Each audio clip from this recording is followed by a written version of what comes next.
ادب فیسٹیول میں اندبرین نصب حسیب انور ہمارے ساتھ ہیں. مس تھینک یو ویری مچ, آپ نے ہمیں ٹائم دیا. آج آپ نے ایک سیشن کو ماڈریٹ بھی کیا, کیا سیشن تھا؟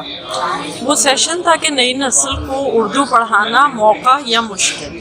تو یہ ایک بہت اہم موضوع بھی ہے اور بہت نیا موضوع ہے, اور اس پر بات ہونی چاہیے اور بار بار بات ہونی چاہیے. تو ہمیں خوشی ہے کہ ہم ایک اتنے اہم موضوع کا گفتگو کا حصہ بنے. کیا فیصلہ ہوا, مشکل ہے یا موقع ہے؟ موقع بھی ہے اور مشکل بھی ہے. اب یہ اساتذہ پر, تعلیمی اداروں پر اور والدین پر منحصر ہے کہ وہ مشکلات کو کم کریں اور مواقعوں کو بڑھائیں.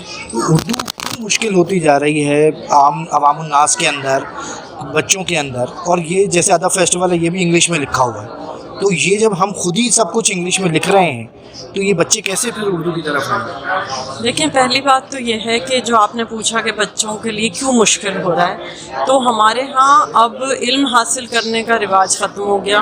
گھر سے بچوں کو یہ سکھایا جاتا ہے کہ ڈگری لو, تعلیم حاصل کرو اور ملازمت کرو. تو اب وہ صرف وہ مضامین پڑھنا چاہتے ہیں جس سے ان کو نوکری ملے. اب وہ یہ سوچتے ہیں کہ کوئی زبان پڑھنے کا کیا فائدہ ہے, اس سے تو انہیں کوئی ملازمت ملنے والی نہیں ہے. دوسری بات یہ ہے کہ اردو اب صرف بین الاقوامی زبان نہیں رہی ہے, بلکہ اس وقت ٹیکنالوجی کی زبان بھی انگلش ہے اور ساتھ ہی ساتھ علم کی زبان بھی انگلش ہے. تو اب بچے کا واسطہ زیادہ انگلش سے پڑھ رہا ہے, لہٰذا اردو نہ وہ لکھ رہا ہے نہ پڑھ رہا ہے. تو اس کے لیے مشکل ہوتا ہے جب وہ کسی تعلیمی ادارے میں آتا ہے اور اسے وہاں خالص ادب پڑھایا جانے لگتا ہے, تو اس کے لیے وہ لفظ لکھنے مشکل ہو جاتے ہیں.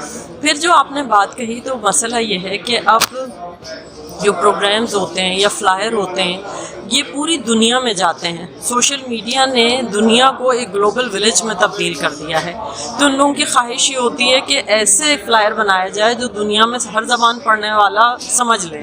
تو ظاہر ہے کہ انگریزی چونکہ بین الاقوامی زبان ہے, تو کچھ وہ اس میں انگریزی شامل کر لیتے ہیں, لیکن آپ نے دیکھا ہوگا کہ اسی فلائر پہ لکھا ہوا اردو میں ہے کہ نئی نسل کو اردو پڑھانا مسئلہ یا مشکل.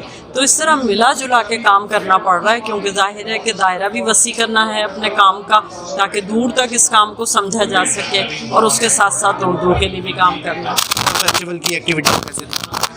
بہت زبردست ہے, اس لیے کہ یہ ایک تعمیری سرگرمی ہے اور ایسی سرگرمیاں ضرور ہونی چاہیے اور بہت زیادہ ہونی چاہیے.